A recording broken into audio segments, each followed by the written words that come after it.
Recording in progress.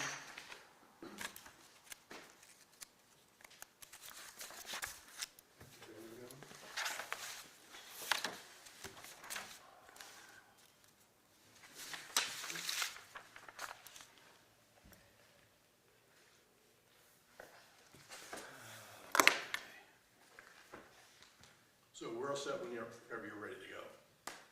I'll wait till it hits 7, since that's our official start time.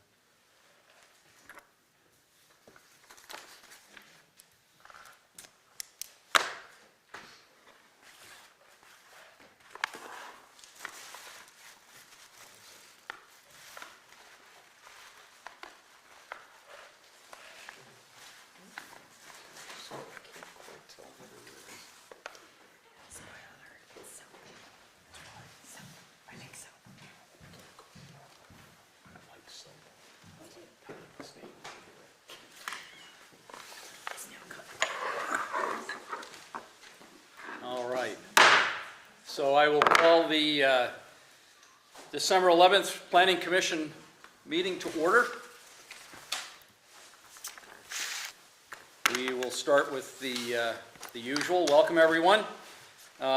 We have minutes that need to be approved from a variety of meetings. And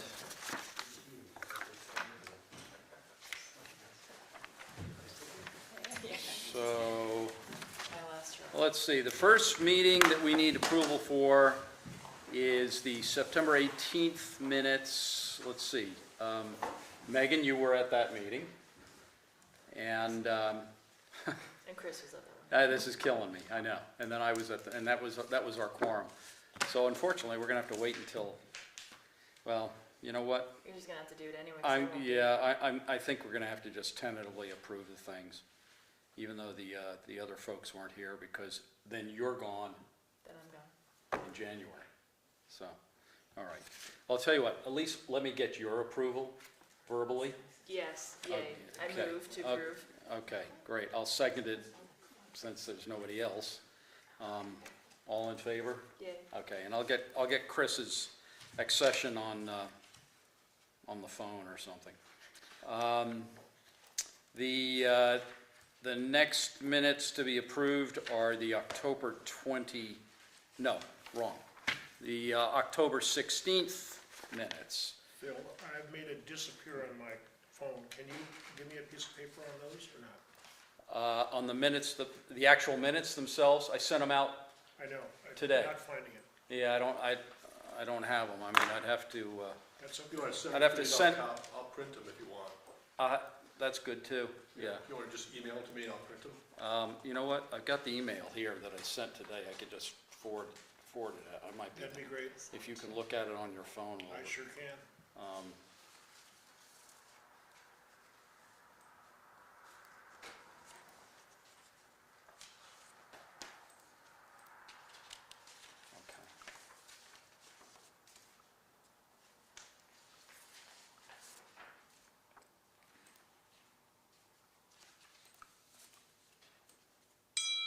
Okay. Okay, should be coming to you.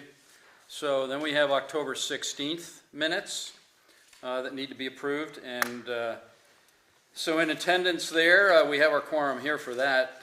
Megan, you were not at that meeting, so That's all we had Chris, Leon, Wilbur, and myself at that meeting, so motion to approve those minutes? Aye. Second? Motion. Second. Okay, so we've got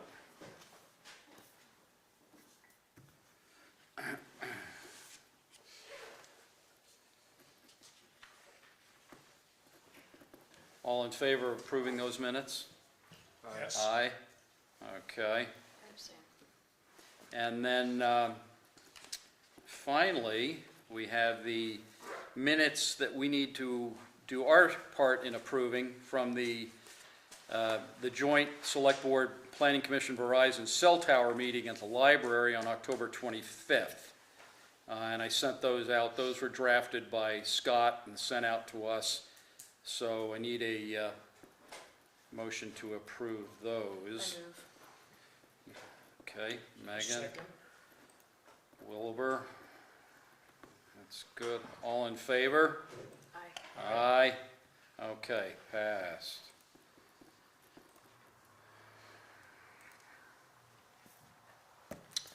All right, updates. First, the public hearing on the proposed zoning changes as revised by the Select Board. So the Select Board decided to take our 29 minus 1 because we took number 5 off the table early before we had any public hearings around them. But they took five items off the table. Actually, the first one they took off the table was just part of one item. I believe that was item 4.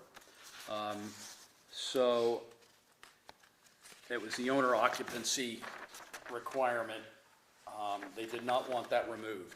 And then there were 4 others that they wanted, they at least their minutes said they didn't feel comfortable with. So they didn't pass them. Some of them had to do with, most of them had to do with affordable housing and freeing up the ability to create more multi-unit buildings. So the 10-foot addition with certain setbacks and other line of sight approvals, the owner occupancy thing on ADUs, and then, being able to use your RV on your property for temporary living for a certain number of days. They took that off. And then they also took off the rezoning of the parcels behind Ye Olde Tavern and the extension of the Palmer House property. They took that off. The proposal to move it from MU2 to MU1. Interesting. So I think, I'm not, once again, I don't know the reason. All I got was they were not comfortable with these things. So the, me too. Yeah. They So- do understand that there's nothing about RVs currently, right? Like, anyone can do anything they want in an RV today. This was actually creating some guidance. This was creating an opportunity for a family that owns the RV on their property to live in it for a certain number of days. And I think Leon actually developed some of the It did, because we have nothing. RV currently. language. Like I mean, Right. people could live in it They permanently can permanently now. live in it, and then they just be dumping sewage all over the yard, and there's no So, guidelines. well, we were, so I'm like, just, well, now there was, did they understand that what we were there doing was RV language that was statutorily required by the state, okay, to conform with state language. That was, that they let go. So, Okay. but the temporary use of the RV for temporary living was not approved. So, and I think the other thing, the other thing was that the parcels behind Ye Olde Tavern and the last piece of the Palmer House property, we wanted to move from MU2 to MU1. And the reason was that the character of those properties was more around MU1. There were historic Yes. buildings. Yes. MU1 is defined as an area with that contains historic buildings. And there are historic buildings on both of those parcels that we wanted to move to MU1. But it was not approved. I don't know why. I know that there was some testimony about at least one person feeling like it was spot zoning. I countered that at that meeting. It was obviously not spot zoning. This was not to satisfy one family, one person, one tiny neighborhood. It's where the sidewalk ends in one instance, and the other is right where the bend is, and the bend is pretty much the end of downtown. So it's Right. sort of these are boundaries for the downtown district in MU1. Right. So, Right, and as we go out North Main for our historic district, which we're also redefining, but we won't finalize any of that until we're drafting the town plan, because that's more appropriate for the town plan. Those properties moving out that way are also going to be, some of those are going to be proposed to be in the historic district. So So it's not like we're inconsistent in making this recommendation, but in any case, it was rejected and sent back to us. So at this point, the formality means that we take under consideration all of these changes and have another public hearing at the Planning Commission level. We have that set since we need to warn it for 30 days for our regular January 8th meeting. At that point, we'll have people, we'll have residents coming in, and if they want to comment on those particular items that were rejected, and they want to revisit those, have some discussion around those, that's what the purpose of that meeting will be. This will be the 4th or 5th time, obviously, that we've gone through all of these things. So I don't know that we're going to have that kind of input. But that's what the public hearing will be for. And then following that, if there are no more changes that anybody feels strongly about, then what we'll do is we'll send it, once again, then back to the select board, possibly with no changes from what they sent us. And then supposedly they would get approved following another public hearing to finalize them. I have 2 questions, Phil. Is 30 days is December 8th, December 11th to January 8th, is that 30 days? I warned it, I asked Peter to warn it a few days ago. Okay. So, yeah. And So, what about you having a sit-down with, or, excuse me, you, You gave me the agenda on Friday for this meeting. okay, you have a quizzical look on your face. I think maybe Yes. I asked Bonnie to do it. Okay, If- I will follow If you could up. just check with Bonnie, because I think Lori was out. Okay, if there's a problem with the 30 days, Well, hopefully there won't be, but Okay, hopefully there won't be. if there is, at this point, we'll circle back. unless you can make it, well, I think we're probably within 30 days at this point, so then we'd have to kick it in February. I'll check with Bonnie. She replied that she would do that, so. personally, the second point was, what about reaching out to the select board and trying to talk about what it is specifically that they don't like about these pieces that they sent back to us? We can certainly do that. Who would do that, you? Well, yeah. Yeah, I will, I'll go through Scott and try to get some written explanation. So I won't be here for the next public hearing or any of these meetings, but Right. I will say for the record that I find it deeply disappointing. The select board has no interest in taking even basic steps in addressing our housing crisis. I'm not sure what the motivation was, so we'll, hopefully we'll get something in writing. There does seem to be a theme, though.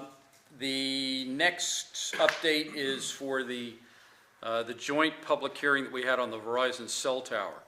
The select board has not convened us any further for purposes of doing our usual thumbs up, thumbs down, or thumb sideways where you need to make these changes, and then we might reconsider it. And that's up to the select board to reconvene us. In the meantime, I do know that Verizon's put an application in. When did that happen? Because Well, I read about it about 4 or 5 days ago. I talked to Scott about it today, and I don't believe he was aware that they'd made a formal application. Interesting. Well, yeah, I read it somewhere, and they were going ahead with their Or they planned to make with an their application. application. I think that's what it said, they planned to make an application. Yeah, I don't know what the timing is. Okay? So, I have a concern that since Megan's leaving us, and you and I and Megan were the only ones that went to that joint meeting, whether we should have some discussion about it now. it's something else I will reach out to Scott on and see if we're going to have any. I mean, when we got done at the library, Ivan had told me that we were going to have a reconvening at some point, but I haven't heard anything. The final update, Are we, then, in your opinion, are we done with that point? yeah, at this point, yeah, until there's a formal reconvening of our two groups to decide on, you know, what we feel and what feedback we're gonna give the applicant based on the library meeting. But at the library meeting, it was you and I and Megan were there, she's not gonna be here for the next meeting. Right. So how do we have some discussion about it now? It wouldn't be appropriate now? I'm not saying making a formal, application to the select board or recommendation, but I think that there are people here that might wanna have a discussion about it. We can certainly talk about it informally. I mean, there's nothing binding until we actually meet with the select board and have a joint vote. But we can certainly talk about it. What we would need is someone to come and to fill in for Megan at the next joint convening, because we have to, it's like any other meeting, we have to have a quorum. So. Bill? Point of information, is it required that you have to make a decision or recommendation in conjunction with the select board, or can you make your own recommendation to the select board as the planning commission's position? We can make our own recommendation when asked by the select board as to what we recommend. And then they make their own recommendation. If we're not aligned, then we have to have further discussion. You can't take your initiative and do it? Take the initiative? Yeah, They play the lead on this, Bill. I understand. I mean, as I said, we can have informal discussion, but we're not going to take a formal position tonight. I would wait until we've discussed it in that formal joint session. That's the appropriate venue for that. If, just sorry to interject something, I've got the impression too that Verizon went ahead with a formal application to the PUC, for their project, and that the clock is now ticking, and there's like 30 days, is my understanding. So are you guys then gonna go ahead and schedule a meeting with the select board? Good. It should happen sooner than later, Good question. if we're now under the clock. I was not going to take the initiative on this because it's not my initiative to take. But since I'm getting back to the town manager on a few things, I can ask him where we stand on this. Because the select board is sort of, not acknowledging or moving ahead in any, substantial way. I haven't heard anything more, and my plate is full with a lot of things that don't include chasing other people down, so. At the end of the day, it does fall to the select board. The town manager answers to the select board. The select board makes the determination what gets sent to the PUC in terms of our recommendation and what that looks like. I see. It all goes through them. They can choose to convene us to get our feedback, or not. Oh, okay. So, just a clarifying question. So I'm reading the statutes, and it says that the applicant must serve written notice at least 60 days in advance of filing a 248 application to the following entities. And it lists regional and municipal planning commissions as a totally separate body than legislative bodies for their input. So I'm wondering if every town, I guess, has their own way of doing things, but I do believe the planning commission has the right to give their own input on PUC matters. I'm sure we do. If we reconvened with the select board and they came up with a different decision moving forward than we did, we'd have to have some discussion, and if we couldn't resolve that, those decisions would be submitted to the applicant that way, I suppose. I mean, this is only the second time we're doing this, so I don't have a lot of experience with this. On the AT&T tower, we essentially decided at that meeting, based on the input there, that we did not approve of it. But the circumstances of this next tower issue are similar to the AT&T one, and yet that one was just in the advance notice phase, and I was at that meeting, and that was great. It was like instant gratification. Everybody was united and, moved ahead, because the PUC intends to pay substantial deference to the wishes of the town. But if the town is sitting back and not making its wishes known, then it's gonna seem as if everything is like, you know, A-okay. Ivan And a chose- majority I of the suppose you're town- right, I have to talk to my boss about it. I mean, Ivan chose not to take a vote at the meeting for this particular cell tower. Right, Ivan did not run the previous meeting. okay. So that particular meeting was run by the select board, even though it was a joint meeting. They were both run by the select board, but Ivan wasn't at the first one, that was Greg Cutler who ran that first one, yeah. And And he opted to take a vote at that. And he meeting asked while me- we were convened. Yeah, he asked us point blank, you know, how do you guys feel? And we stated that we felt that they needed to go back and search out other locations. And they happened to feel the same way. Can we have that type of discussion now here with this potential application? In this meeting? There's no reason why we can't.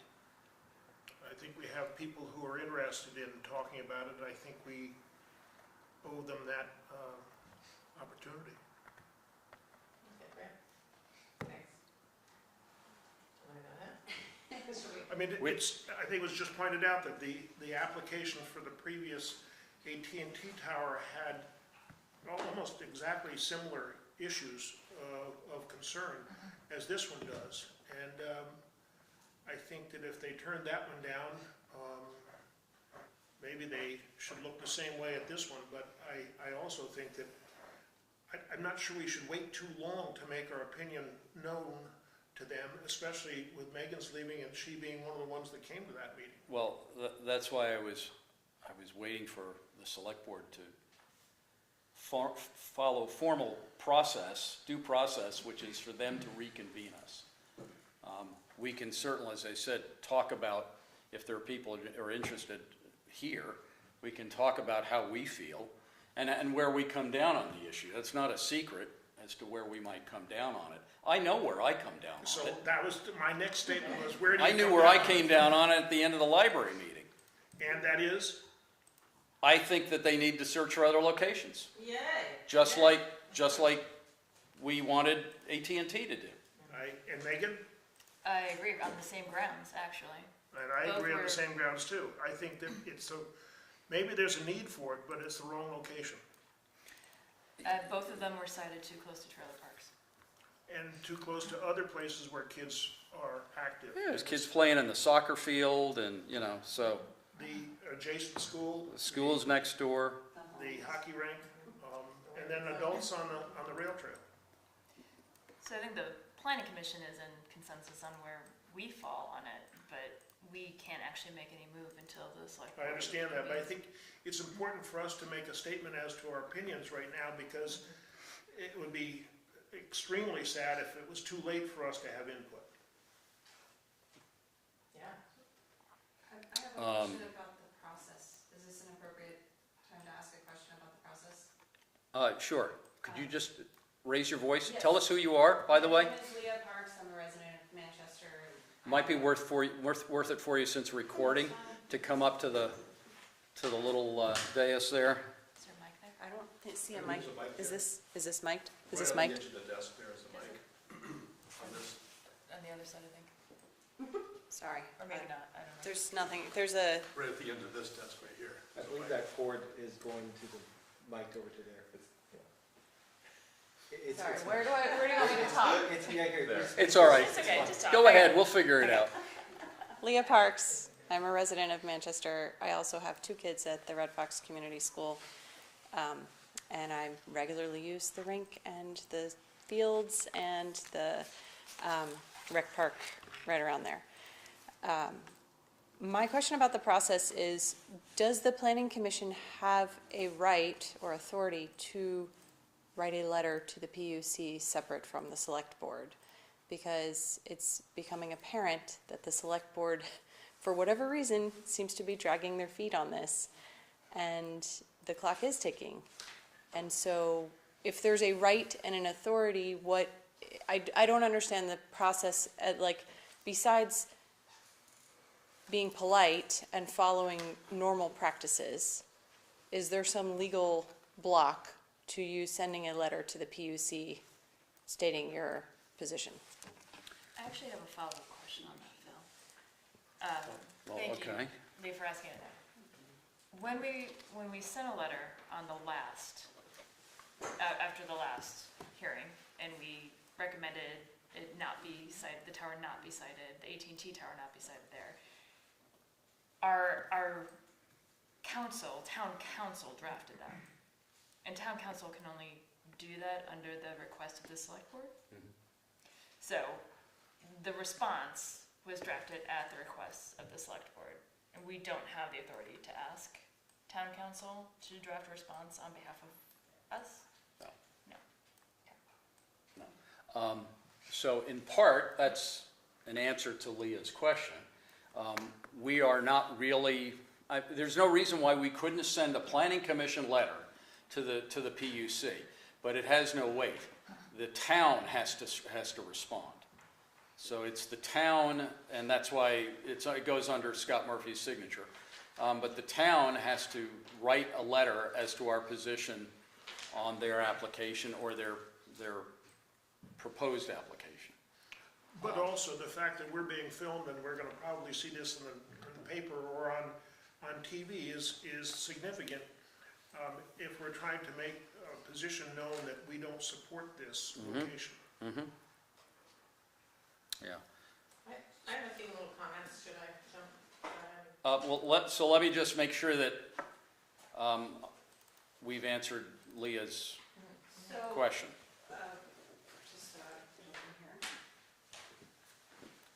My understanding is that last time Scott Murphy signed out a letter, it was the town council that, on their letterhead, and the select board started that process.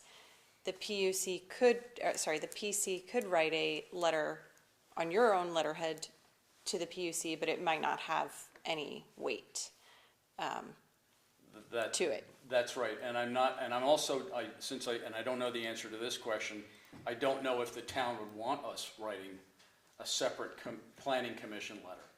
Would they be able to legally stop you? I don't know, I'm not a lawyer, so.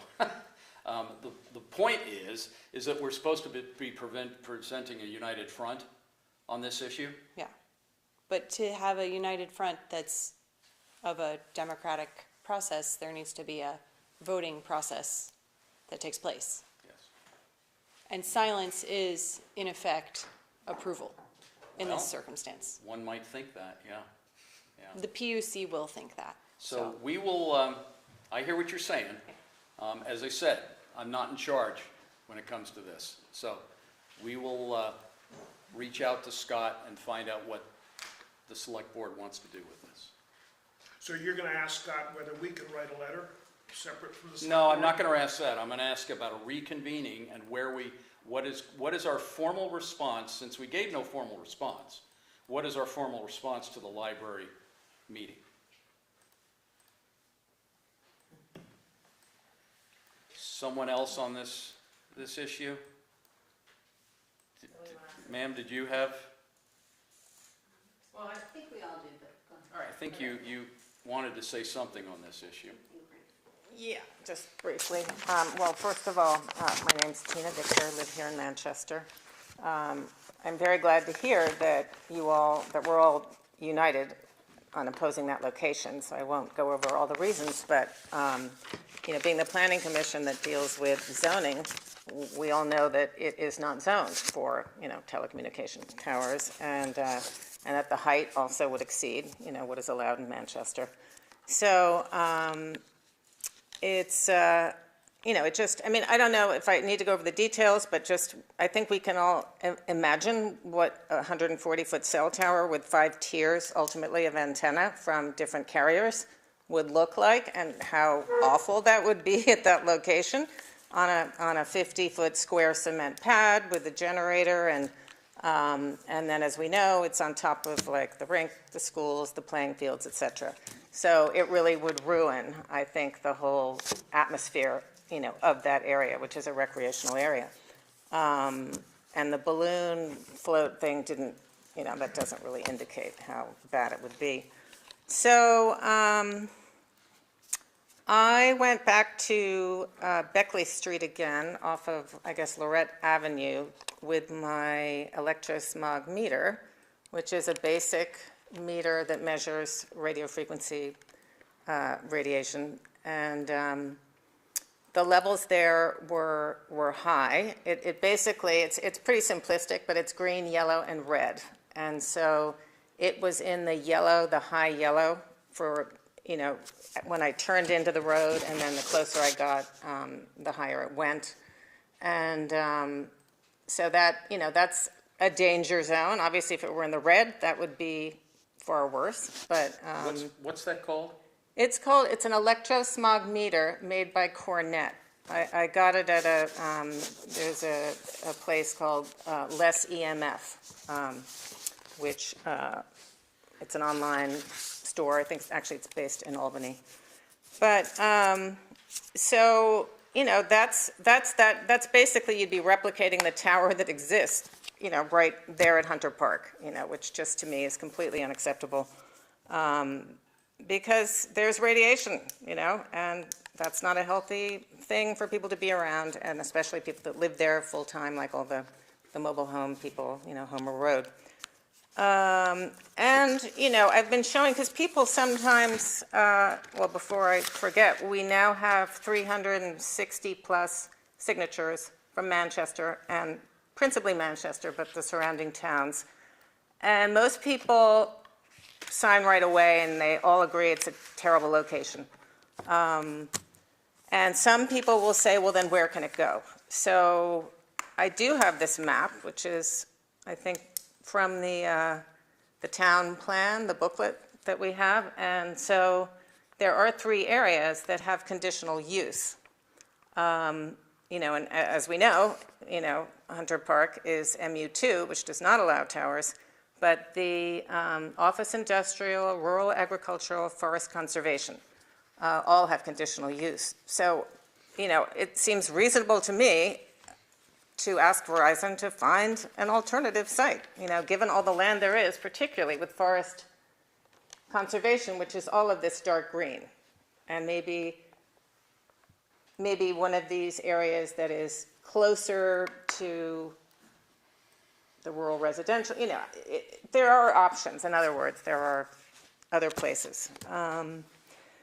So I think you already basically answered the earlier questions, which is that, you know, I wanted to ask you, we all wanted to ask you to uphold the zoning laws and preserve the park, you know, as we know it, and to write a formal letter to the PUC stating our opposition, because they're mandated to pay, you know, substantial deference to the wishes of the town. But as others have said, if we don't make our wishes known, they'll just go ahead because the select board has not, you know, been indicating what their position is on this. And it seems to me the majority of the town oppose it from my perspective and from talking to people and gathering signatures. So, I mean, this is a democracy, and, you know, I think we need to uphold the majority will. So thank you. Thanks. So I'll get in touch with Scott Murphy, our town manager, and if about a reconvening, which is supposed to be initiated by the select board. If they've decided that they don't want to do a reconvening for any particular reason, then I will talk to Scott about writing our own letter. Great, good. Thank you. What is legally, I don't know what weight that has, but I will discuss with him Certainly better than nothing. writing some response. Yeah. Great, good, thank you. And our response, as you've heard from the three of us that were there, will be find another location. Okay. Yeah. Phil, can I make a comment on this? After that last meeting, I looked into other towns that were having the same type of situation with Verizon and AT&T, and both the town of Warren and the town of Enosburg have had, I would say, battles with this lawyer. And he doesn't care what the town thinks or wants.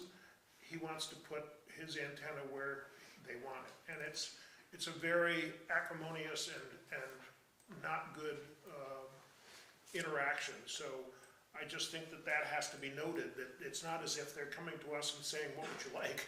That's not the case at all. Right. They're coming to us and saying, this is what you're gonna have. And the PUC, as some people realize, it's for the greater good. The greater good, I think, is more focused on the health of our young kids than the greater good being on whether you can get cell phone coverage everywhere in town. And it's, we've gotta be proactive, and we gotta take a step forward on this, because the last thing we wanna have is, because there's a gap in this unified proposal between us and the select board, if that gap's wide enough and the timing isn't right, we're looking at a difficult situation. Is everyone aware that the PUC is running a public survey? No. Yeah, I went to one of the meetings in Bennington, actually. No, I got called. I got polled. Oh. So they're running a poll on public, Did you get interest. polled because you're on this committee, or you just No, got? it was a random polling. They're She's- reviewing their whole 248A process and actually asking for public input on how they should change it going forward. So that might have been part of that. Could have been. I don't know. It looked like they were. It was. Be specific. I'm very familiar with polling, and that's not my takeaway from that poll. So what I would suggest to kind of close this issue out is talk to your elected representatives. They're the ones that are supposed to be working for you directly, And that okay? is the We are appointed by them. So technically, we're accountable to the select board, just so you know that. Hi, I just, quick thing, sorry Bill, I jumped ahead of you there. Dee Mirvong, and my comments are, I love civic meetings. I really appreciate all the time you all put in being planning commissioners, so thank you. And I think I want to make a message mostly for the select board tonight, and that is the community has already spoken clearly on this issue. So many people turned out to that meeting. I think at least 30 people actually gave testimony on the cell tower, that I think it's very non-democratic for a response not to have come out yet from the select board. So I wanted to put that out there. I also think in the research I was doing on cell tower siting and the history of this, they really haven't had much opposition before, okay? Depending on the communities, depending on the states. But this is a new thing, so the lawyers have prior looked for some of the easier placements, right? Where can we put a cell tower where the roads are already there? It's a good location, it's the cheapest for us to build. You know, they've been able to do that historically, but times are changing. So with your point, Wilbur, about the lawyer, I do think this was one of their easier spots. And I don't think they've given due diligence, being Verizon folks or AT&T, to really look at the town plan and look at locations that might make better sense. So that's my message, more to the select board, but thank you for your time. Thanks, Dave. Can I make a comment on that? There's also a money issue involved here, and we shouldn't forget it. And Sure. somebody's being paid rent for the location that is chosen. And if you put your location halfway up Mount Equinox, where it's not gonna be a problem for anybody, there may be no cost, no rent to that, but the rink is getting a chunk of change for this, and I think it's affecting the decision. Could very well be, yeah. Bill? Yeah, just on the process, my understanding is, because I was at the last select board meeting, they weren't commenting because they said this, in so many words, that the application hadn't been filed yet, and they can't respond until it's filed, okay? Now, if we actually have a 30-day scenario, they have a meeting next week. I guess that would be the time to address it, and I don't know that a joint meeting is necessary, but a recommendation directly to the select board in the planning commission's name would probably do the job very well. But that's how I'm kind of reading it right now. And if they have a select board meeting next week, I think they'd be reluctant to schedule another one until after the holidays. But Question, did the AT&T tower actually apply? No, they hadn't applied. Because we still did. They hadn't applied either, so I'm I'm not sure that that's true. yeah, so that's, what you're telling me is news, because Well, for I'm the gonna AT&T based on what situation, you saw on the paper. they hadn't applied yet either, and yet we sent a letter of disapproval about 2 weeks Oh, after that. case you mean. Yeah, I thought they had applied. No, no. No? I don't recall that they did. but- Anyway. Yeah. That's. So I don't I'm think just they, relaying what was said. yeah, I think the whole point was that that as a town, we should be reacting to that meeting that we had, that presentation, before they actually make an application. Because once they make an application, The clock. it's water under the bridge, or at least it's the start of a stream under the bridge. Right. So, Phil, that area is not zoned for towers though, correct? So that, to me, from what we've laid out, that's cut and dry, it's just not. well, that, Shouldn't be you would think, allowed. if the state says, oh, they're not zoned for that, you can't do that. Yeah. But when it comes to cell towers The and PUC. so-called certificates of public good, Yeah. their ability to put up a cell tower where they want transcends our zoning rules. That shouldn't be allowed. Well, that's, The state that's, overrides. it. that's state statute, so. But if there's an alternative location that's better suited for us, Right. we're the ones that live here. Right. That's what we They're should be. supposed to give us substantial deference based on having, and in large part, it depends on what documents we have in place. Does the town have a town plan in place? Does the town have zoning regulations in place? Yeah. That kind of thing. Does the town have a history of discussing issues like this and determining, where they stand on these particular proposals? And yeah, we have all of that. So that would give us better stead in the event that we disapprove it. On that note, I know being on the Conservation Commission, we were asked for input on areas of the town we didn't want to see solar or we did want to see solar. But we were never asked about cell tower placement. Maybe that's another way for the town to be proactive, to say we are going to pick locations that we would like to see cell towers. Or we would allow cell Or towers. allow. So, let's have lots of cell towers. I'd like to ask the people in the audience whether you could look up as to whether Verizon has made a formal application. Yeah, I can't recall what I read, whether it said they'd done it or it was pending. I thought it But- said that they're planning to, or they were going to, or something, but, Well, we I as a don't- I don't body know. have not received notice, correct? pardon me? We as a body have not received notice. No, I don't think we would receive it until it's actually received by the state. Phil, he's raising his hand over here.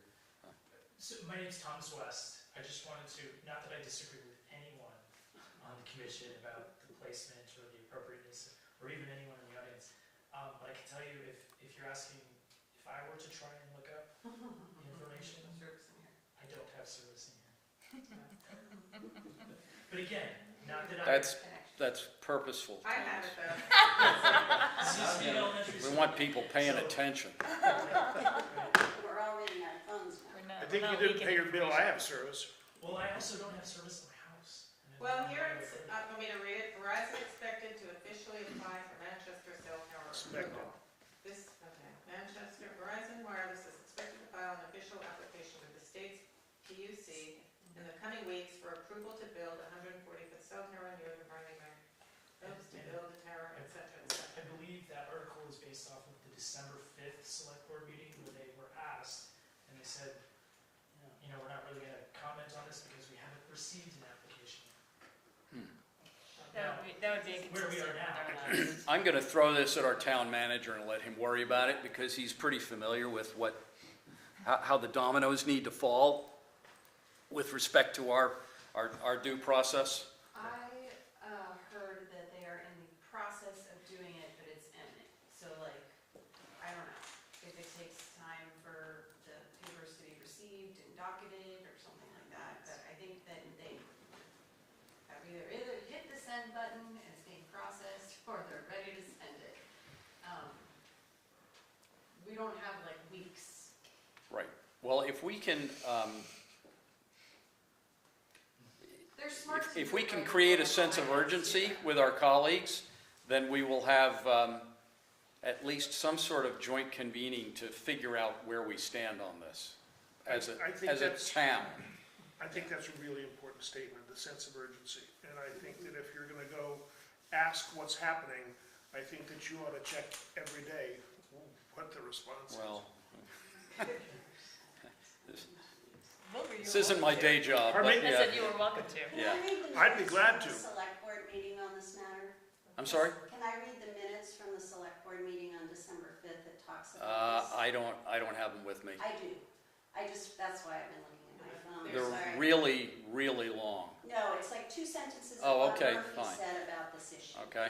Okay. A question was asked about the cell tower application. Murphy explained that we haven't heard anything from AT&T, but Verizon said they will be submitting an application to the PUC board within 2 weeks, and that was on December 5th. Well, and I'm not sure why we didn't hear anything from AT&T. It may be that they're still out searching for alternative sites because we let them know how we felt early on. Sure. Whereas with Verizon, we didn't.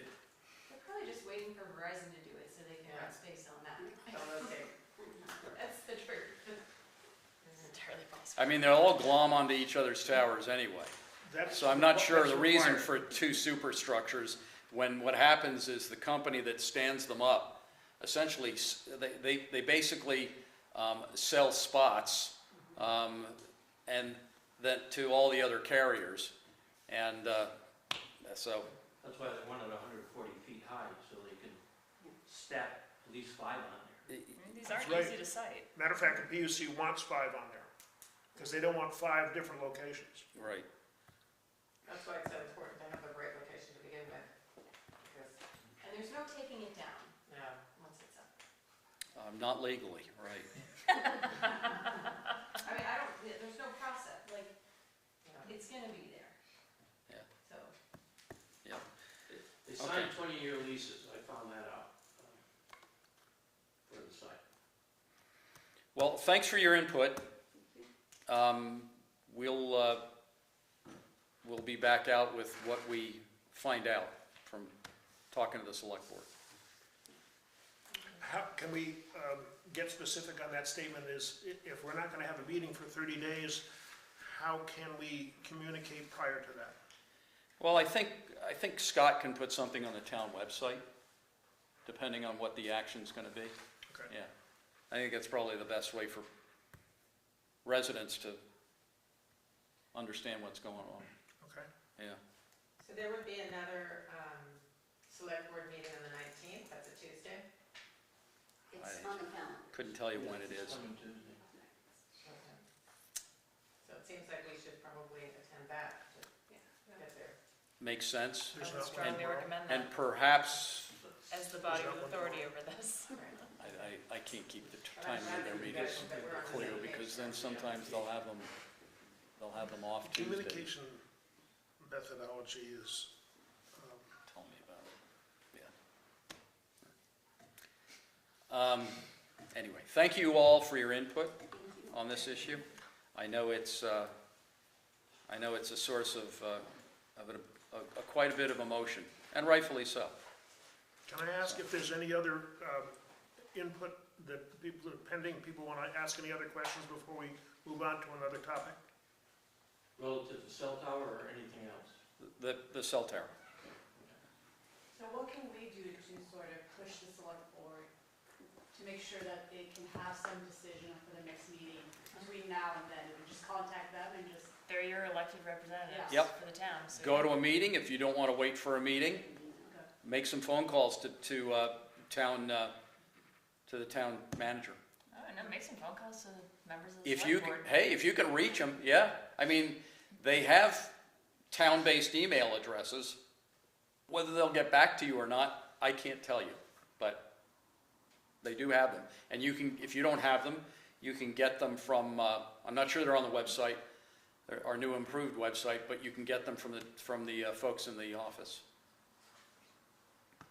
Yeah. Okay. The next issue is Committee Candidate Screening Committee. So, this, I just found out, since Megan is leaving us, and I will take this opportunity, since announcing that, to publicly express our appreciation for your service. Thank Yes. you. And congratulations. Thank you. And yeah, congratulations on your new opportunity.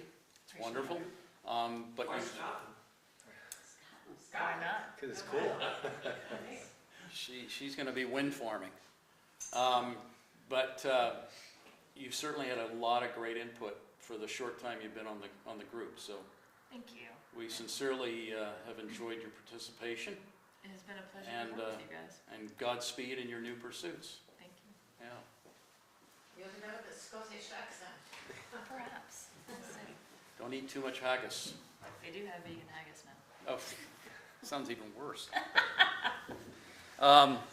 Okay, so I learned, since we are going to be searching for a new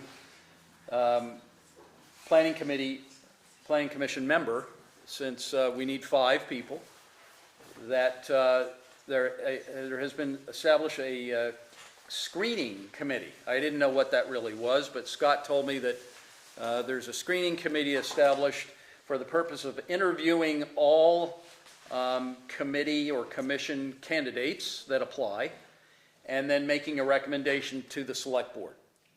Who is on this committee? It's 2 of the select board members. It's Heidi Chamberlain and Greg Cutler, I think. So they will apparently interview the few applications we've received for the planning commissioner spot, and we have last I learned we had, I think, 5 applications. We probably have more than that At the now. select board meeting, they said they had 6. Okay. We were forwarded in the email from Scott, 3 applicants Right. were forwarded to us. Right, and those were the first 3. So they are going to, so these 2 folks are going to interview, apparently, the candidates, and then make a recommendation to the select board. I don't know if they're going to be soliciting our input or not. Because they forwarded it like they wanted our input, and I sent some input back on one of them to Scott. Well, Scott thought it would make sense for them to solicit our input, but that doesn't necessarily mean it'll happen. Yeah. So that's that. I would encourage the select board or the committee to make sure that whoever they pick has no conflicts of interest in any way for the board. I would hope that they would figure that out. Yeah, me too. To my comment about diversity too, in an article that I was interviewed for, I do think that if we've got 4 men sitting on this group, we probably need someone besides another white man, and Or you know, a different ethnicity, gay, Right. woman, any of that stuff Right. would be something. right, welcome people of to- color, Yeah. right? I agree, because that's what we want to do, is represent the character of the town, and we're not 100% white men in the town, so we'll see. Okay, so the next issue is, and this is getting pretty wonky, okay? Exterior lighting. There were a few proposed changes. Well, they weren't even proposed. There were a few issues in the zoning regulations that we held back from the package that we sent to the select board, that we had, and around which we had public hearings. They were more complex things. Parking in general, landscaping in general, lighting was another one. And so we were going to, and they're fairly complex. There are a lot of different ways to approach them. But we felt that the town plan obviously called for addressing these things. There are currently provisions in the zoning ordinance with respect to some of these things, but we wanted to just consider whether they should be updated. And so one thing was lighting, exterior lighting. And the exterior lighting provisions that we have in section 9.5 of the zoning ordinance They're pretty extensive, but I'm not sure that they're necessarily up to date. And that's been called to our attention before. And so I went out to, at the recommendation of Tim Waker, to another DRB member, Kathy Stewart, and because she knows apparently a lot about lighting. I'm not sure how, but what she did is she went to her nephew and collected a best practices And they're excellent. guidelines. They're really good. I think they are really They are good. really good. They take into consideration all of the various issues you need to. Well, it explains the Consider. difference between foot candles and lumens Right. in a very easy to understand way. Right. And so that's Right. something. So, and then they display the kinds of lights that are appropriate, that are inappropriate. They talk about spillover lighting. They talk about, and spillover onto other boundaries. They talk about interior lighting and whether that's appropriate to leave on when a business is closed and for how long. So there's a lot of good guidance in here, and I do think that our own, there's a lot of technical stuff in here too, but I do think that our own lighting regulations could stand to at least incorporate a lot of this stuff, even if we didn't change it wholesale. I'm not a lighting guy. I mean, I read through this a couple of times, and I mean, it didn't confuse me, but I'm not necessarily sure how much of this stuff we should be putting, I mean, it's 8 pages. How much of this stuff we should be putting in our There's some really good stuff. zoning ordinance. So what I'd really like to do is to ask one of our PC members to kind of take this and be in charge of looking at this vis-a-vis our current lighting regulations and see what might be needing updating, and what we could leave alone or just put in as a footnote or as definitions in our definitions section without crowding out the body of the document itself. To me, this is something that one or two of our commission members could work on together to try to develop some best practices and how to incorporate those in. As I said, this came from a guy who's a lighting engineer, and he works in Manchester, New Hampshire, doing commercial lighting. It's a good looking town. Yeah, that's right. That's right. That bucolic Manchester. That's right.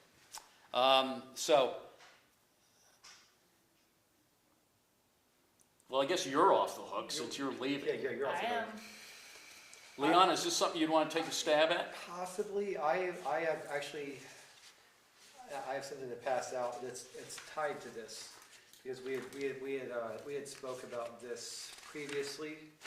I had mentioned this to everyone. Yeah, I'm just gonna pass those down, each of those. They're together. And so this, if you remember this conversation at all, we had discussed lighting, adding lighting to the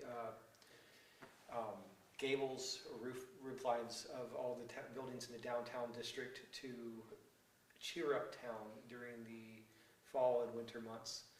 The idea, there's a lot of towns around the country, especially touristy towns, that do that, and they're voted beautiful towns. I'd forgotten about this for a little while. We mentioned we came up with some stuff. I forgot about it. And then I saw recently on the community forum, someone had posted they said how town was ugly in comparison to some of the neighboring towns who put up a lot of Christmas lights. And they didn't mean it in a malicious way, but I didn't like the idea of people thinking about our town as not being photogenic, because we have a beautiful town. But seasonally, you ride around, there's only 2 businesses in the whole district, the Avocado Pit and the little marketplace next to Maple Reserve that have lights on the gables. And they look great, but those are the only ones. And a lot of towns do include these ordinances in their lighting requirements for certain seasons. And I think it would behoove us to do the same to make it more inviting downtown. That's going to also increase sales because people can come here just for the lights and come back, spend more money. So how much of that specifically, because you've brought this up before, you're passionate about this, how much of that specific kind of white Christmas lighting or whatever, whether it's colored or whether it's white or whatever, how much of that is a zoning issue and how much of it is really a development review board? Approval issue. Most towns put it into their, the planning departments will put it into as an ordinance requirement for lighting. Just like we require lighting for anything in downtown, we would put lighting stuff in. This is a lighting requirement for certain seasons. This couldn't fall under the DRB. This would be, What was that, Megan? I said this couldn't fall under the, I mean, it could fall under the DRB, but we wouldn't achieve the goal by putting this under the DRB, because they would be doing it it would be a lighting on a requirement. spot, like a case-by-case basis. Well, yeah, they'd be Business working on a is coming. project-by-project basis. Yeah. And I asked that though because the question is whether we would want to require this, right, for all shops downtown, or whether it would be optional. See, so it's optional now, and like I said, there's only 2 businesses that do it. And so, Specifically, the trees? no, just the gables, the roof lines of any commercial business in the downtown district. I don't think, Leon, that saying that it's optional now is really an accurate assessment of what the situation is. It's great that people do it, but I don't think you can make it a requirement because it's gonna be a financial burden. Many towns do require it. I understand other towns may, but not all towns are the same. But having spent my career mostly in the retail business and developing retail, it's too much of a burden for a small retailer. So wait, I can understand the effect and the end result, and I agree with that. But we got to figure out a better way to help make it happen. So I had a thought on that as well, as I knew this might come up. So the other thought would be that we would, get a one-time grant from the town to have pay a contractor to go around to all the businesses and put up the lights. We would put up the lights ourselves, the same type of lights in all the buildings, just along the gables, not the whole building, just the roof line.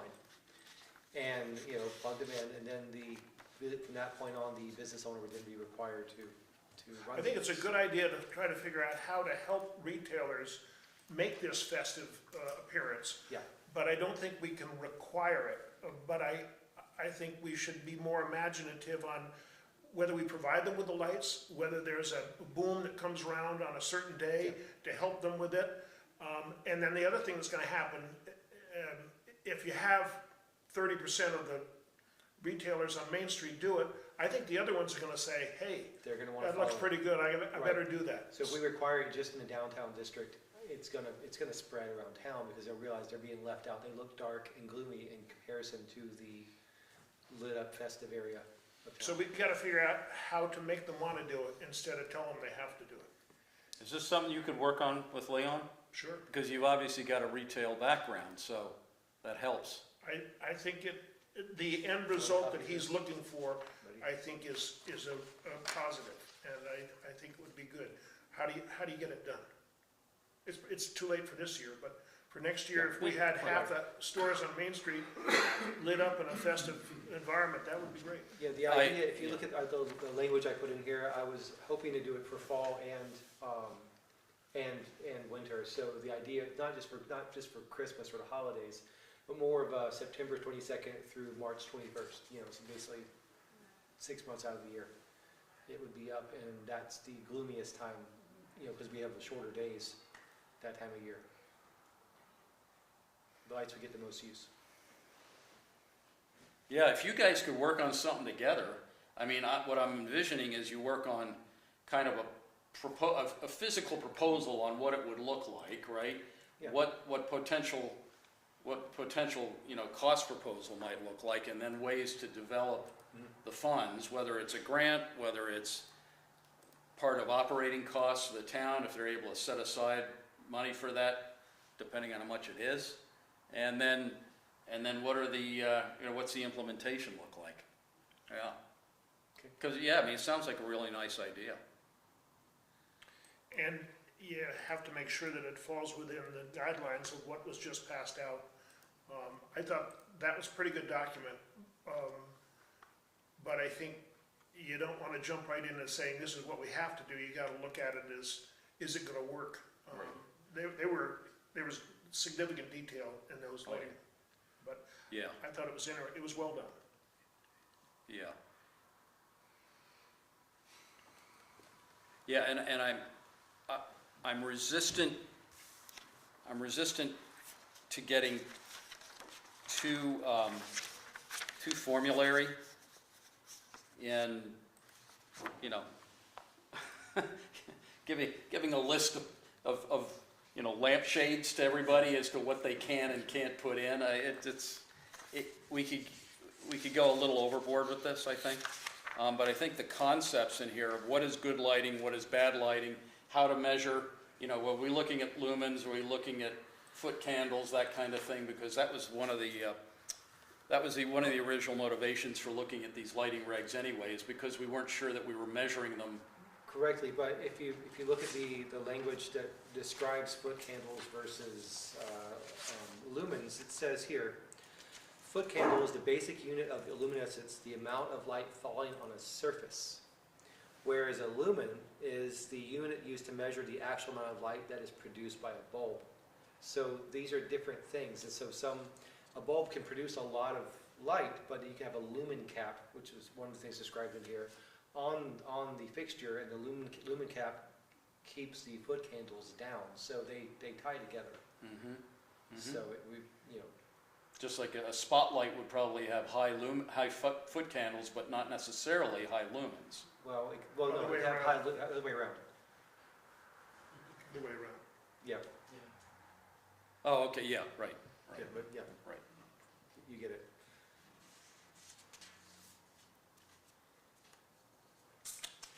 Okay, so yeah, if you guys can work on something like that, I mean, there's no rush. Yeah, And with an eye toward, I mean, I like coming at it from the point of view of lights adorning commercial enterprises. That's, and then what we can do is we can kind of see how, maybe that'll give you some guidance on how to introduce these into the current regulations. Yep. So,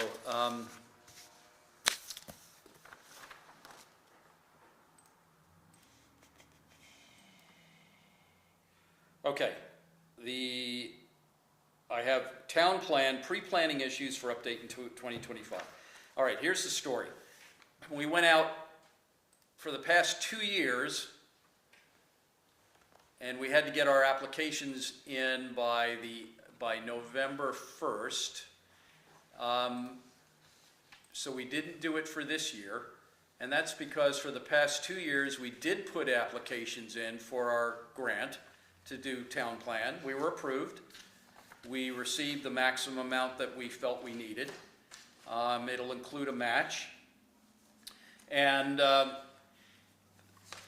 once again, I don't really have a clear answer, but the select board decided they did not want to move forward with updating the town plan.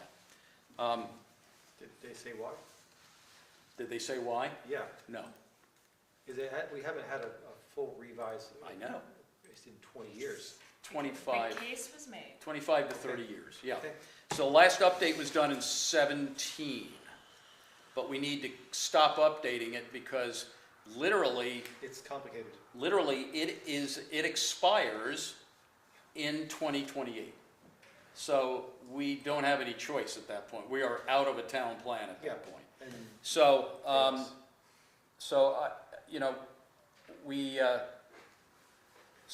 at this point, what we need to do is go out with another application for a grant prior to November 1st of 2024. And that would be to then be approved in the early spring of 2025, or maybe even the winter of 2025, in order to start on a town plan in earnest in that year. So that's the timing at this point. One of the things that we always like to look at the town plan. I mean, I did strategy work for 40 years. That was my job. one of the things you do is you don't let the tail wag the dog, right? So the zoning regulations should follow and conform with the town plan, or the spirit of the town plan. You can't have everything in a town plan, but there ought to be some reference in a town plan as to what you're doing with your zoning regulations. And for all the items that we put in, the 29 items, minus one, there was that cross-reference in our existing town, amended, updated town plan, including the affordable housing stuff. But I'm reluctant to get into really complex stuff, like lighting, for instance, wholesale redo of lighting, wholesale redo of parking, landscaping, getting into connectivity, technological connectivity. I'm hesitant to do those kinds of things without a new and improved town plan. So we can talk about those things. We can get them teed up so that we can, hit them out of the park when it's time. But I'm hesitant to send any more, especially unless they're just perfunctory, or they are necessary to comply with state law. And a lot of the stuff that we put in our public hearing this past go-around was statutorily required or suggested. But I'm hesitant with a lot of these other things that are a lot more material, a lot more visible in town and with residents, to put those in prior to updating the town plan. I don't know what you guys think, but. Well, I think it's also helpful to have some of the background or process of what happened this past year when we, as the planning commission, very much wanted to start the town plan. We did go before the select board. We requested the funds to do the grant application. They approved us applying for the grant, and then after receiving it, kind of withdrew us without consulting us. Yep.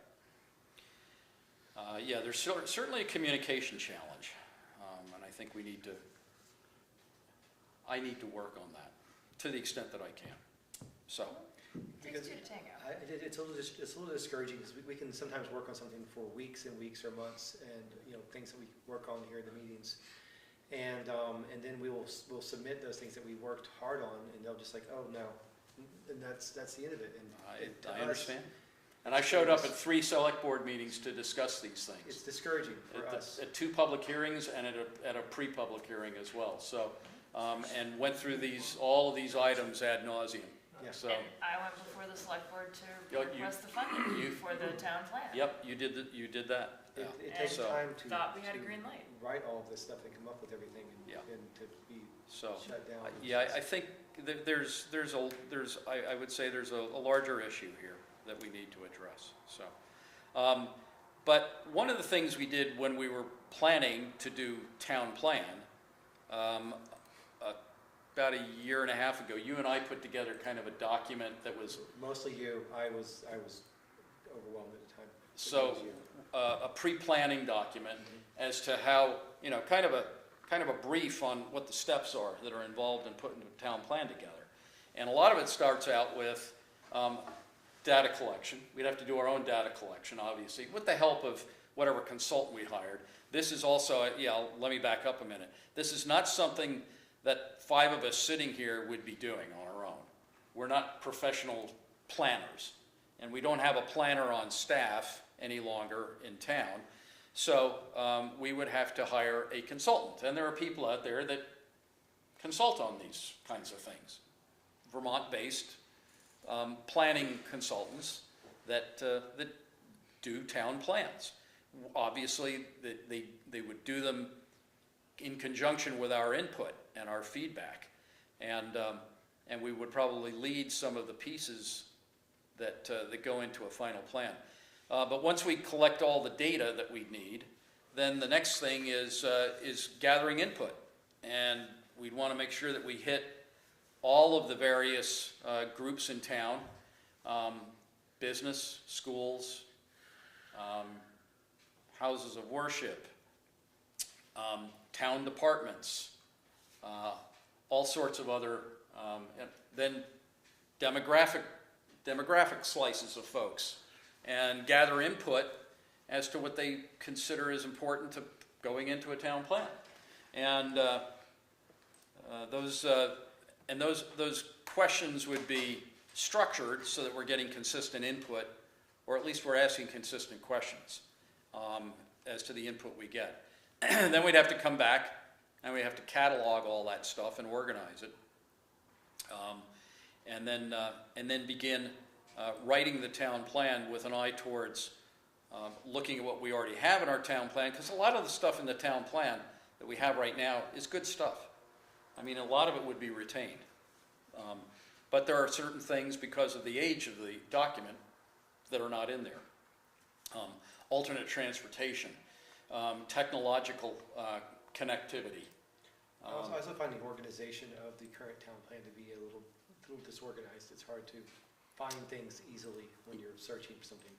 It is. I don't like the way the narrative is set out. Yes. That if you comb through all the stuff, you kind of figure out what it is that you wanted to figure out. But it's not easy. It's not, and it's just, it needs to be just better written in a way that's more discernible for a resident to go in and find something. Yeah. I mean, the zoning regulations are organized pretty well that way. You know, you can go into the table of contents and punch on something that brings you right to the section. So, so way to keep those zoning regulations organized, guys. Yeah. So, but I did want to talk about town plan tonight only because there may be some expectation that we should be doing town plan, because there have been a couple of comments, at least in the select board meetings, about not putting the cart before the horse, not putting zoning regulation changes before an updated town plan. Well, we have a town plan, and the zoning regulation changes that we wanted to make were, they were completely in keeping with the town plan that we have right now. It's not like we were introducing something that didn't have a basis in the current town plan. It may not have been talked about as succinctly in the town plan as we'd like to, but we can solve that problem for the next go-around. So, the other thing is that Sue Allen from the Manchester Journal cornered me to do an interview about town plan.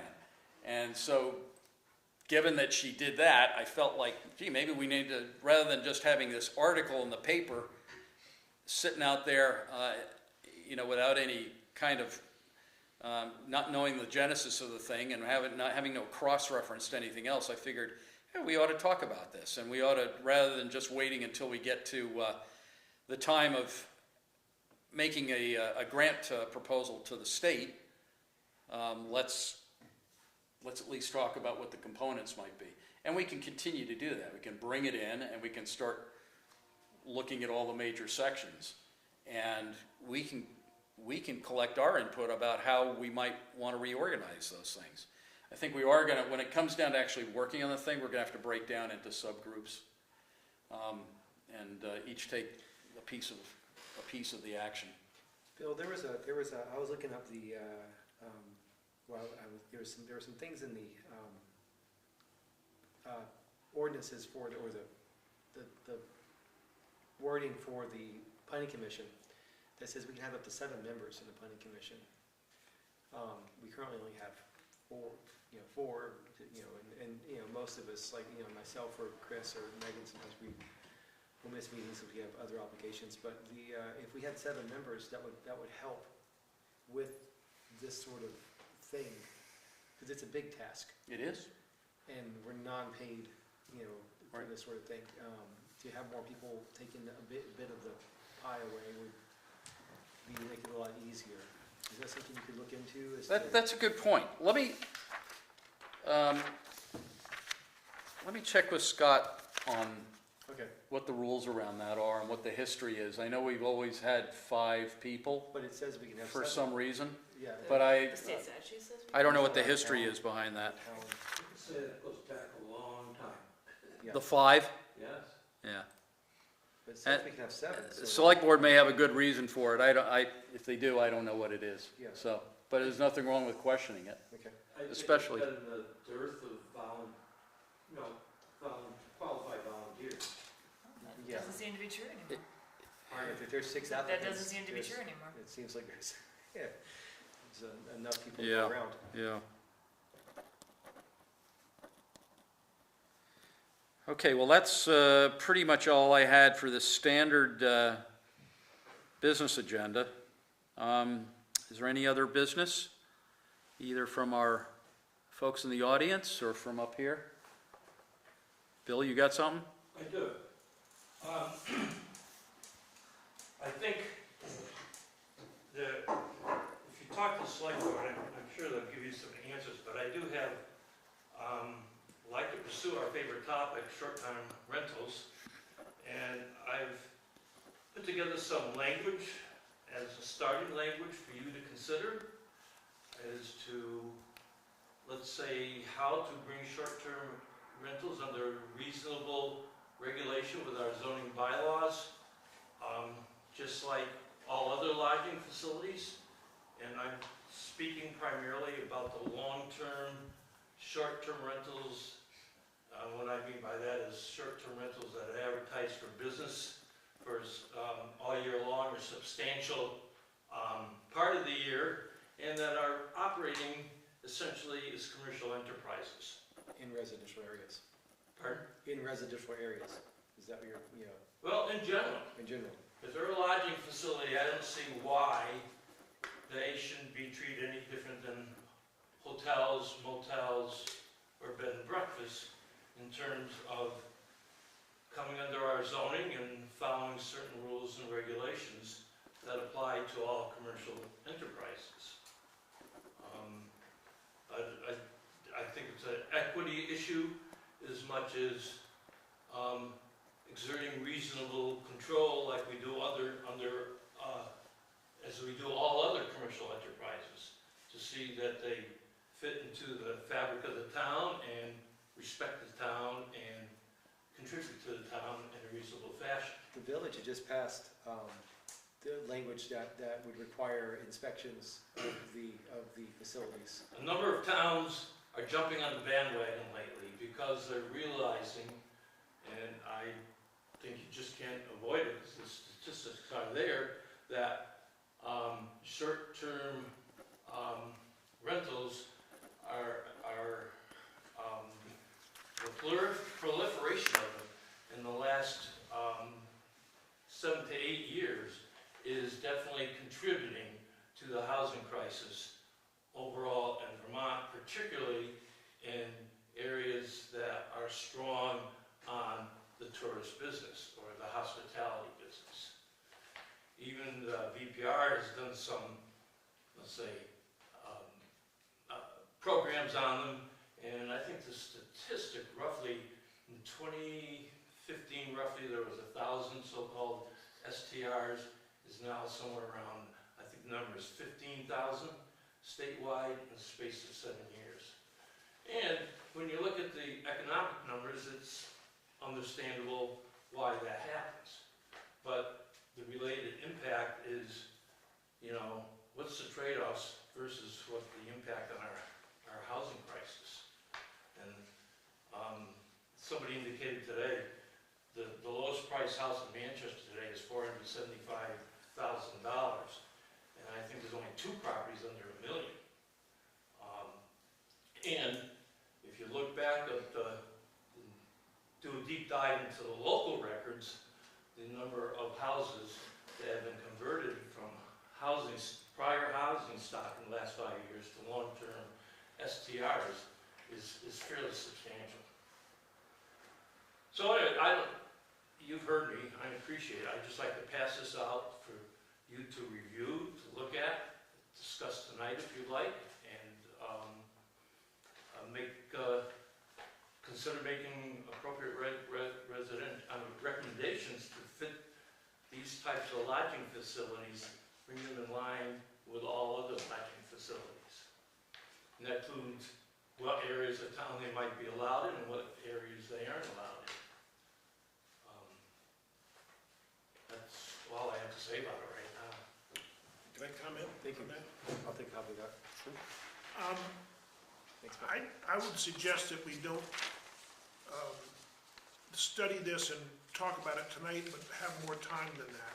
I It's a agree. tough issue. I agree, this And the is other thing is, I some wanted points to make to, a recommendation to the chair that maybe the planning commission and the select board should appoint a small committee to look at this issue and make recommendations. It's a complicated issue, and it's coming to the forefront in tons of towns. It is. I don't have, I'm gonna be honest, we've already taken this issue up. We did a study, we were one of the only towns in the whole state that did a study, an economic study, and a housing shortage or housing availability study. So that was before my time. You've seen it, though, it's out on the website, I and, haven't seen it. yeah, you should read that. We And discussed based it on in that, the September meeting. and based on that study, we took a vote here, and we decided not to make any recommended action, take any recommended action in going to making any recommendations to the select board. So that's, as far as I'm concerned right now, this issue is at least dormant until the select board wants to do something about it. We've already made our recommendation, we took a vote. I'm not excited about taking this up again. I know you're passionate about it, Bill, but we don't hear anybody else being nearly as passionate about this as you are, except on the other side.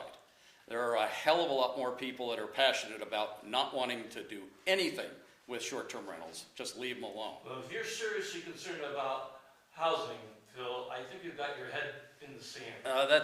This That- problem will that not be housing solved study, excuse by me. shortchanging. Don't interrupt me when I'm talking, please. Be civil here. That study there was a lot of that study that is actually inaccurate. That study, that consultant never came and referenced town records relative to the various statistics in there. He used primarily census data, and who knows where that came from. But the data in that study does not jive with our local zoning permits and so on, which says, one of the conclusions that said was that we have built considerable housing stock over the last 5 years to support the housing market, which is not valid. And if you don't want to look at that, I'm baffled. Well, I'm glad to look at it, but we paid a professional to do a study. And you're saying that it was a study that was not legitimate. Yes. I'm not sure where you get that or what gives you that. Because it didn't use local statistics. There's no reference to using our zoning bylaw permits in that study to back up any of the data. Well, I'll go back and take a look at I'll ask him what he used exactly. But as far as I'm concerned, what we try to do here is we try to take actions based on the tenor and timbre of the timbre of the folks in the room and the folks in town. And what I've heard is that most people don't want to do anything in town with short-term rentals. They don't want to. They want them to be left alone. That's what most people that have been here who have opined about it have said. You're the exception, and I've heard perhaps in all of these meetings over the past 2 years, maybe one other exception, that feels the way you do. But as far as I'm concerned, we made our recommendation to the select board. Now, we can go back to the select board and say, are you guys going to do anything about this? Just interested. I've been to many of these meetings. Excuse me. Okay, I'm sorry, if you're not finished, I'm sorry. And if the select board wants to do something about it, that's fine with us. I already told the select board, this is really not a zoning issue. That's a misplaced use of short-term rental rules. And in fact, we've been warned with the Home Act that was recently passed by the state by our town attorney that that's probably an inappropriate place to talk about and regulate short-term rentals. If we want to regulate short-term rentals, we ought to have a separate ordinance to do so. And that's obviously falls within the select board's bailiwick, not ours. So in that case, it's really up to the select board. As far as I'm concerned right now, the issue sits with them. We've made our recommendation, we took our, based on our vote, and I don't know what they're doing. Okay, may I? Go. Okay, so is it fair for me to then stand up to the select board to say, the planning commission, at least through you, says you're done with short-term rentals, you don't want to deal with them anymore, and from your perspective, the select board should be dealing with it? You can say that because that's exactly what we said to them. Well, actually, what we said is we didn't think that short-term rentals were an issue, and therefore, we weren't going to address it, and we didn't recommend that the town. We recommended no action. Yes, Right. which is slightly different than what you just said, Phil. Well, I was repeating what I heard from Phil. Well, let me reference our minutes from the September meeting where we made this motion, is we recommended no action. Okay. Right. I've been, and I just wanted to follow up with a comment, I've been to a lot of these meetings, and I haven't heard anybody outside of the board itself stand up and said, we support short-term rentals. It seems to me that the board has had some preconceived notions about how to treat them.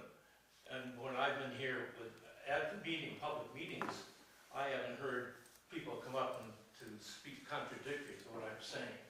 So I don't know about. We did have a meeting about 2 years ago where we had, when we first brought the issue up, and we had probably about 8 or 9 people show up.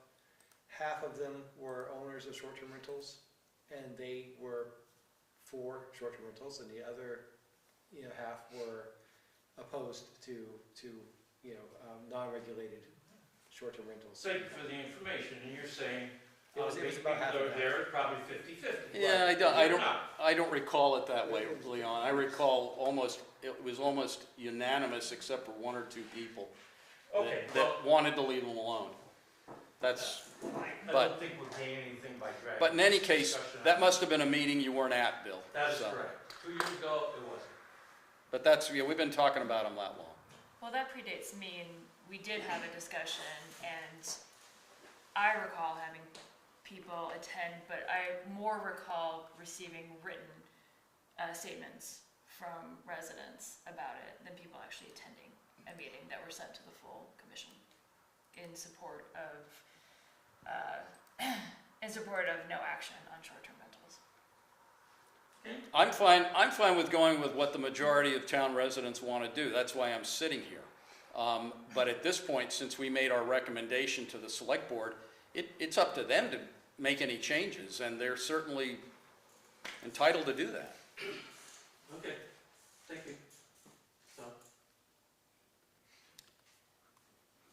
Anything else?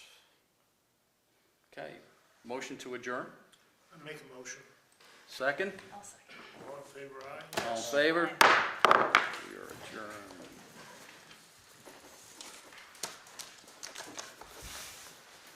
If I don't see you again, have a good time.